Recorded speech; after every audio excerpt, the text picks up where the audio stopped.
again, it's Cliff here from Down Under. In this video I'm going to go into probing very small features. For example, probing the position of a very small hole. You might have a 1mm hole and you want to find its position, or you want to set the part origin or work offset based on that 1mm or 40 thou diameter hole. How you might do that, how you might probe small diameter or small featured parts.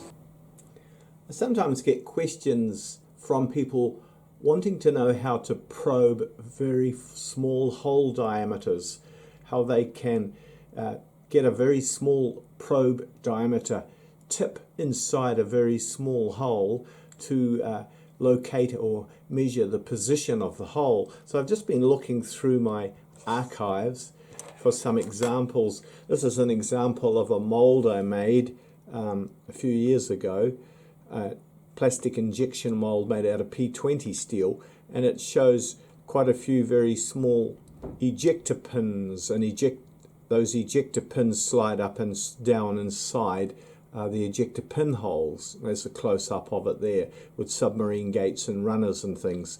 So you imagine if those pins were down inside the mold, you'd see a whole lot of very small holes. And if you wanted to locate the position of those holes, the easiest way to do it is not to put the probe tip inside the holes, but rather put a pin in the hole and use the probing routine to probe around the outside of the pin and find the pin or boss center, depending on how it's described. And that way you're getting the positions, and you can either measure those positions, or you can set your work offsets or your DRO to the XY position of those holes. Maybe I can demonstrate this graphically.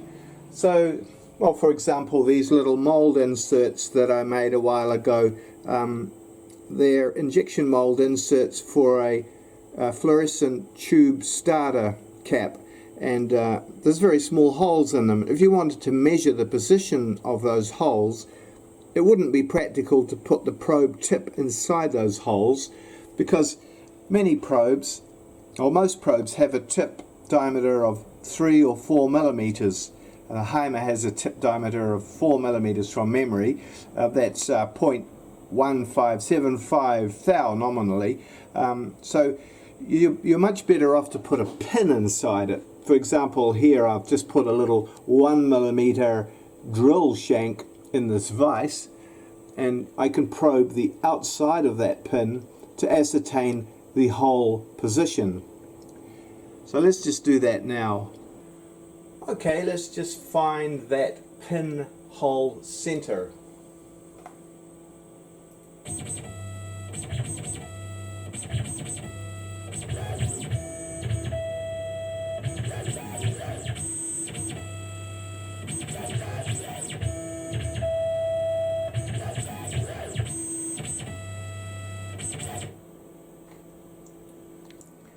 Okay, so looking at PathPilot's probing routines, and it's probably similar for other control software probing routines.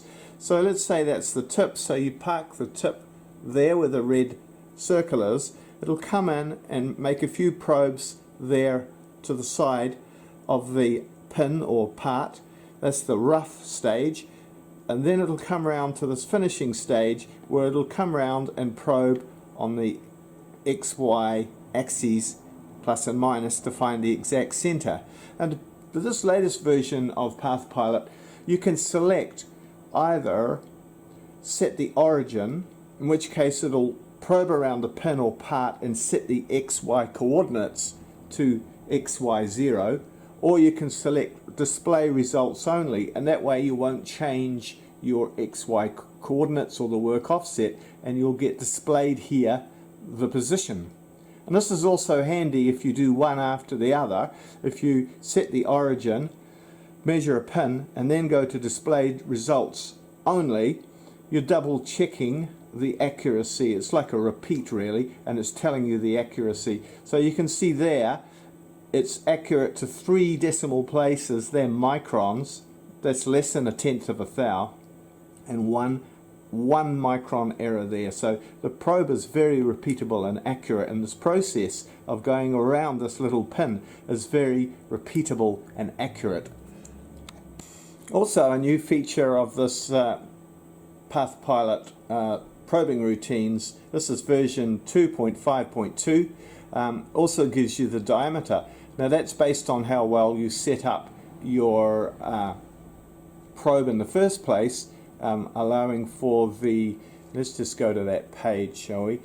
Going to the probe setup page, and here there's an automatic probing routine to set the effective tip diameter, and assuming that you set that up accurately, it will also measure the diameter of the pin or the part that you're measuring. In this case, the shank of the drill is less than 1 millimeter, and it's measuring 0.945. So it's becoming more and more useful, these probing routines. They're useful for displaying results, or for setting origins, and for giving diameters and other dimensions. Okay, now we know how that probing routine works. Let's just go through it again a bit more slowly. So it's important with these very small features, pins or parts, that you start the probe in the right place. Obviously, if you're off too far in the Y, it won't register on the pin. So we need to set it on fairly close, visually close to being on the Y center line and off to the left of the X center line, like that. So first of all, it's going to do a few probes to establish the approximate diameter, and then go around and find the center. Let's run that again.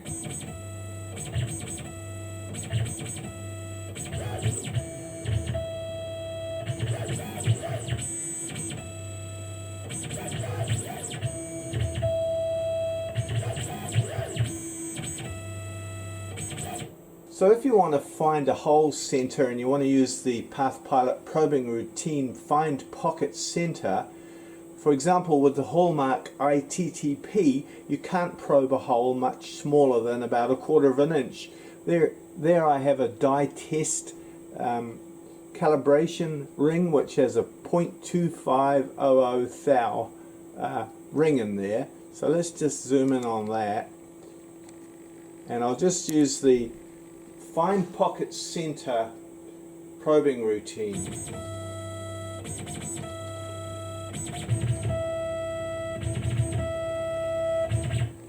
So the 4 millimeter or 0.1575 nominal thou diameter ball tip can quite easily find a 1/4 inch hole center with the PathPilot probing routine find pocket center. But if you want to go smaller than that, you probably need to put a pin in the hole and use the pin, the outside of the pin, to find the hole center. So you can see there, if you look closely at that little example, the PathPilot probing routine backs off a little bit past center, and that means that you can't come down to the diameter of the actual probe tip. You need about a 6.35 millimeter hole for a 4 millimeter probe tip. So you might be thinking, well, what about having a smaller diameter probe tip?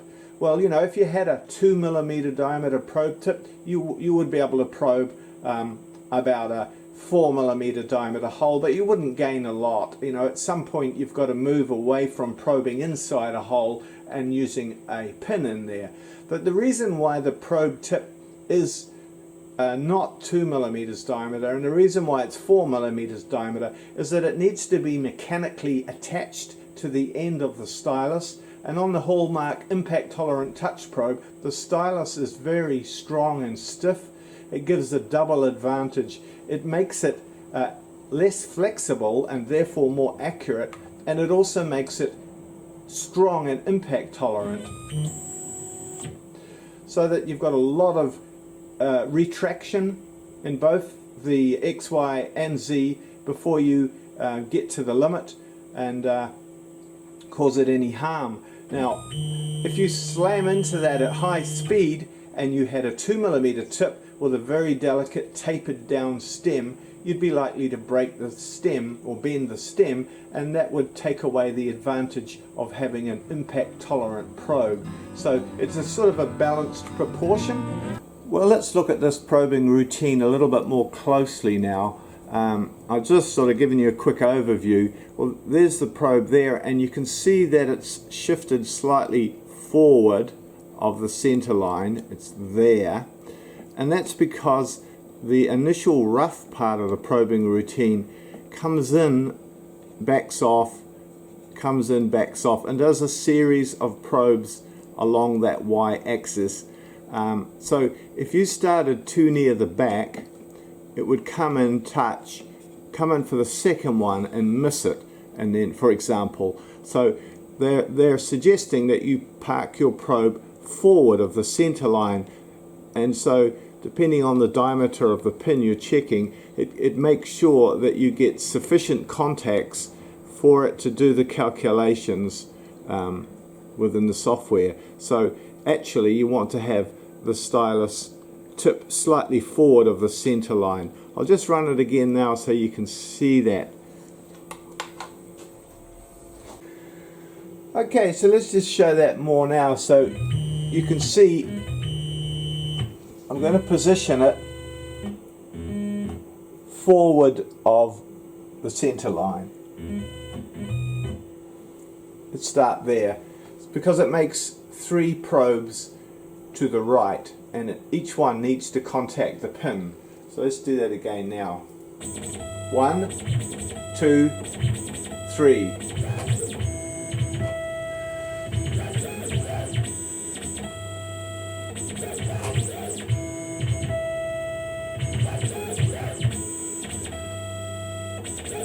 Making these videos is good for me because it forces me to concentrate and think about it a little bit more logically than you normally do. Now if I enter in the MDI G0, X0, Y0, enter, we're right over the top of center now. And if I move the camera and we look at PathPilot, earlier on in this video I was talking about accuracy and repeatability, and I'm glossing over that a little bit because it can be really long-winded. I've done other videos on the subject of accuracy, but I'll just go a little bit more deeply now because we're right at the end of this video, and if it's not for you, you know, you can tune out, but if it is for you, you can stay on for a little bit longer. So I just dialed in the pin and moved to XY0 above the pin, that last little probing routine we did, and that was on G54. Now I've also done the same routine starting in different positions on G55, so I can enter that now, and you can see it's exactly the same in a different position, and G56, and there it's slightly different in the X, 2 microns, that's 2/1000ths of a millimeter. You know, that's about 1/10 of a thou. So there's tiny little errors there, but basically it's showing you with 3 different probing routines starting in different positions that the whole system is working accurately in the sense of repeatability or consistency.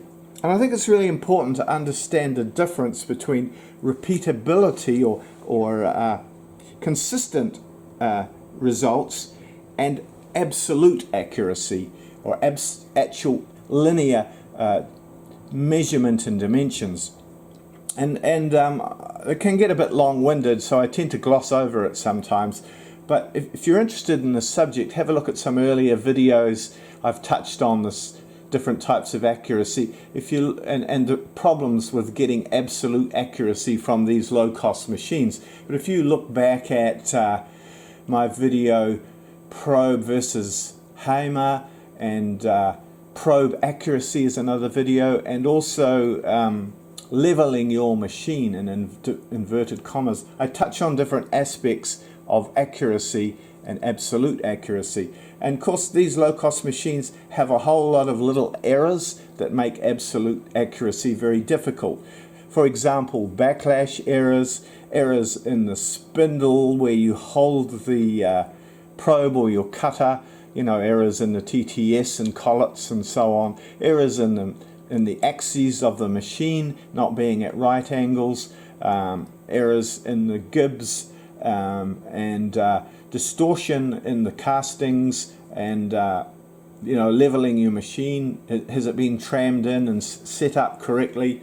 Errors in the probe and the calibration of the probe, or in the pre-travel variation of the probe, and so on, so that you end up with quite a few areas of accuracy issues, and they might all individually contribute a very small amount to the problem of attaining accuracy. They might all contribute quarter of a thou or half a thou, and they may be all pluses. So you end up, by the time you've added them all up, that you're 1 or 2 thou out. But there may also be pluses and minuses and cancel each other out, so that at the end of the day you're very accurate. You haven't really used skill to achieve the accuracy, you've just been lucky. But if they all add up, you can be 1 or 2 thou out. And so that's very different from repeatable accuracy. If they all add up to 2 thou, but they do it each time, you can still do accurate work, because you just need to offset one of your coordinates where that 2 thou error is before the finishing cut, and you can still do accurate work. So with these low-cost machines, repeatable accuracy is usually quite good, but absolute accuracy can be a challenge.